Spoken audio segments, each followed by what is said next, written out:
And so it's time to say thank you to Jean Suk and to Richard for their time among us, for their friendship and their colleagueship and their ministry. It's also time to say farewell and God bless. I'd like to apologise for not being with you at worship today. I got my holiday dates completely wrong, and so I should, at the time that you're worshipping, be on a ship on the way back from Norway. I am sorry. I think it's appropriate that with Richard being a farmer, we have the story of the sower today. Now, it's a parable that there's many interpretations. We've heard many a sermon on this parable. There's some who think that Matthew included this parable in his gospel because there were people in the early church saying, why are people leaving the church? What have we done wrong? What's going on here?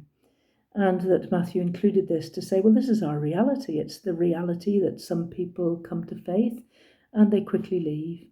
Some people stay a while and the concerns of life, they get choked, their faith gets choked and they leave. And others are sort of half-hearted, 30% fruition, 60%, some are 100%. It's the reality. It's a mixed blessing.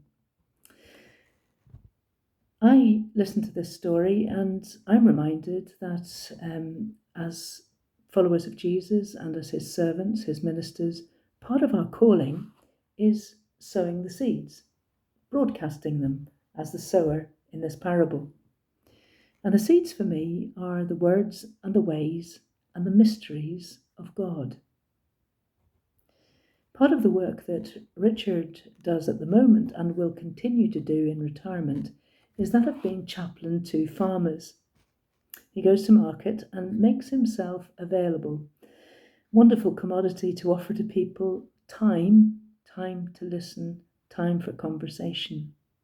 Now, I'm sure that a lot of the conversations are just small talk. Some of them will be about the weather and the effect on the crops. Some will be about the price of what's been sold that day. But some of the conversations, maybe just a few, but some of the conversations will be about the joys and the fears and the sorrows of those who are talking with Richard. And in those conversations, I'm sure they will be seeded with compassion and kindness, and maybe direction and the offer of prayer, the words, the ways, the mysteries of God. And I'm sure that whilst many of the conversations will be quickly forgotten, there will be some that take seed to good effect. And so we wish you all the best as you continue this ministry, Richard. God's blessing upon you, and we pray that God gives life to the seed. Jean Suk is going to Caversham and to Woodley in Reading. In 1993 to 2000, I was minister at Woodley, at Christchurch Woodley, so I know a little bit about it, and yet I know nothing, because things have changed in the last 30 to 23 years since I was there. 30 to 23 years is a long time in the life of a Methodist church. When I was there, I think I had a much easier ministry than the ministry to which Jean Suk is called. In that day, the church was thriving. It was the spring or summertime of her experience. And I wasn't alone in ministry. I was full-time, but Kate was a half-time minister, URC minister alongside me. And the two of us worked with a team of elders and a team of stewards, quite a number of pastoral visitors. There were leaders enough for church life. There was a congregation of 230 members, 100 children in the Sunday school, 150 in uniformed organisations. It was thriving. But 2 to 3 decades on, it's a very different church.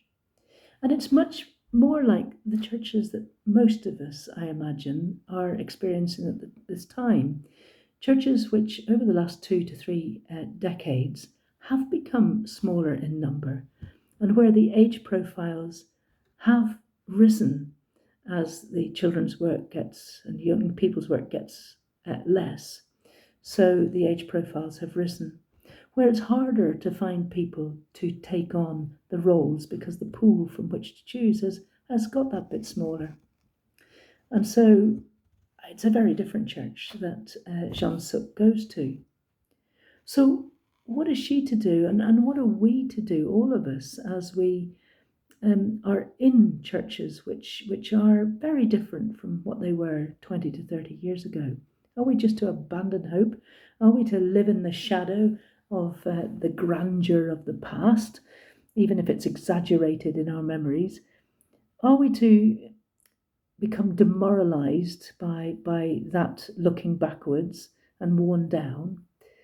Well, no, of course we're not to. We're to recognize that the reality is we're in 2023. This is our situation now.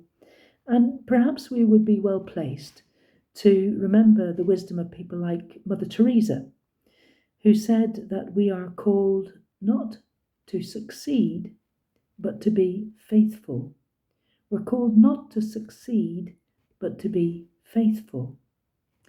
And as I hear her words, so I'm reminded of Jesus in the temple, talking with his disciples and pointing out to them where God is to be seen, where God's favour rests. And he points not to the Pharisee, maybe somebody who in worldly terms is seen as very successful, and somebody who has more to put into the coffers than most people. But he points to a widow who puts in 2 copper coins. There is where God, his blessing is seen. There is where God's favour rests.